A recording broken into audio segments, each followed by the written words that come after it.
গুলতিকিন খানকে আমি খুব পছন্দ করি। এর কারণ হলো তিনি বরাবরই সংগ্রামী এবং আত্মমর্যাদাশীল নারী। অভিজাত ধনী পরিবারের কন্যা কিশোরী বয়সে তার চেয়ে বয়সে অনেক বড় একজন মধ্যবিত্ত লেখককে ভালোবেসে বিয়ে করেছিলেন। এরপর জীবনে প্রচুর ঘাত প্রতিঘাত সহ্য করেছেন। লেখকের জীবনের চরম দুঃসময়ে তিনি পাশে ছিলেন। তার সকল উন্নতির পিছনে গুলতিকিনের অবদান ছিল অপরিসীম। কিন্তু দুঃখের সময় লেখক তাকে পরিত্যাগ করে এক তরুণীকে বিয়ে করেন। গুলতিকিনের এই পোস্ট থেকে আরও জানতে পারলাম কিভাবে তার নবজাত শিশুটি মারা যায়। শিশুটি যে লেখক পিতার অবহেলা এবং চিকিৎসকের দায়িত্বহীনতায় মারা যায় তাতে কোনো সন্দেহ নেই। গুলতিকিন খান 3 কন্যা ও 2 পুত্রের একজনের জন্মের কয়েকদিনের মধ্যেই জন্ম দিয়েছিলেন। বিয়ের পর এক কন্যার জননী হয়। এসএসসি 1.5 মাস আগে তাকে আমেরিকায় স্বামীর কাছে চলে যেতে বাধ্য করা হয়। তারপর এক এক করে আরও 2 কন্যা। প্রশ্ন হলো, আধুনিক যুগে যখন জন্ম নিয়ন্ত্রণ সামগ্রী সুলভ একজন শিক্ষিত মানুষের এতগুলো সন্তান হয় কিভাবে? স্পষ্টত লেখক তার স্ত্রীর শারীরিক কষ্টকে একেবারেই পাত্তা দেননি। একের পর এক সন্তানের জন্ম দিতে একটি নারীর যে কষ্ট, জীবনের ঝুঁকি এবং মানসিক চাপ সহ্য করতে হয় সেটাকে আজকের যুগেও যে পুরুষ গ্রাহ্য করে না, তাকে আমি কোনো পুরুষের পর্যায়েই ধরি না। একজন লেখক তার স্ত্রীকে এইচএসসি পরীক্ষার 1 মাস আগে নিজের সেবার জন্য দেশ থেকে নিয়ে যাচ্ছেন। কেন পরীক্ষার পর গেলে কি হতো? তার মানে স্ত্রীর পরীক্ষাকে তিনি কোনো গণ্যই করছেন না। এরকম চরম নার্সিসার্স একটা মানুষকে গুলতিকিন কেন সহ্য করে গেছেন এত বছর? গুলতিকিনের লেখা থেকে আরও জানা যায় সংসারের সকল ঝক্কি ঝামেলা তাকেই পোহাতে হতো। কারণ তার শাশুড়ি বড় ছেলেকে মানে লেখককে চিরকাল সংসারের সকল কিছু থেকে দূরে রাখাতে নির্দেশ দিয়েছেন বা দূরে রাখতেন। গুলতিকিনও তাই করতেন। সেই ঝামেলাও কিন্তু সামান্য নয়। 3 মেয়েকে প্রতিপালন, পাশাপাশি আবার রান্না, কারণ গৃহকর্মীর রান্না লেখকের পছন্দ নয়।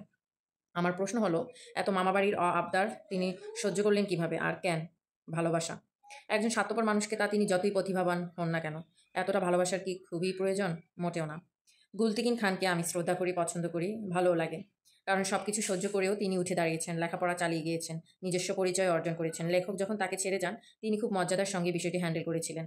তিনি কখনো কোনো কান্না কাঁদেননি। তার জীবন থেকে অবশ্যই অনেক কিছু শেখার আছে যে কোনো মানুষকে অতটা ভালোবাসতেনি। তিনি অতুল প্রতিভার অধিকারী হলেও দিন শেষে কিন্তু একজন মানুষই। এবং সেই মানুষটি যদি স্বার্থপর হয়, যদি শুধু নিজেকেই ভালোবাসে, যদি স্ত্রীর আবেগগুলো তার কাছে উপহাসের বিষয় হয়, তার আত্মজীবনীমূলক লেখাগুলো পড়ে আমরা তেমনটাই মনে হয়েছে, তাহলে সেই লেখকটির জন্য নিজেকে উজাড় করে দেওয়ার মোটেও প্রয়োজন নেই। গুলতিকিন কিন্তু নিজেও যথেষ্ট মেধাবী ছিলেন, কিন্তু সেই প্রতিভার কোনো যত্ন নেননি বা নেওয়ার অবকাশ পাননি। গুলতিকিন খানকে আবারও শ্রদ্ধা ও সমবেদনা জানাই। তিনি তার প্রাইম টাইমে ও দীর্ঘ দাম্পত্য একজনকে অত্যন্ত ভালোবেসেছিলেন। কাউকে অত ভালোবাসতে নেই। পরিবার, সংসার, জীবনসঙ্গী, সন্তান সবই ভালো। সবার প্রতি ভালোবাসা, স্নেহ, মমতা, কর্তব্য সব কিছু থাকবে, কিন্তু মনে রাখতে হবে শেষ পর্যন্ত কিন্তু আপনি নিজেই আছেন নিজের জন্য। আমরা এই দুনিয়ায় এসেছি, একাই চলে যাব। তাই নিজের কেরিয়ারটাও কখনো ছাড়া উচিত না। নিজের প্রতিভার বিকাশেও নজর দিতে হয়। সংসারের জন্য ত্যাগ স্বীকার করুন, কিন্তু নিজেকে একেবারে নিঃশেষ করে নয়। একজন ভালো হাজব্যান্ড গ্লাসে পানি ঢেলে খেতে জানে, ভাজা মাছ উল্টাতে জানে এবং বউকে চা বানিয়েও খাওয়াতে জানে। সাথে বউয়ের অসুস্থতার সেবা নিতে জানে, বউয়ের মানসিক ব্যাপারগুলা গুরুত্ব দিতে জানে। এতে পুরুষের জাত যায় না, হাতও খসে পড়ে না, বরং বউর চোখে তার সম্মান বাড়ে, মহব্বত বাড়ে। কারণ আমরা মেয়েরা ভালোবাসা শোনার চাইতে জিনিসটা উপলব্ধি করতে বেশি পছন্দ করি। তাই আজকে মায়েদের উদ্দেশ্যে একটাই কথা, আপনার ছেলেকে শুধু স্কুলে না, রান্নাঘরেও পাঠান।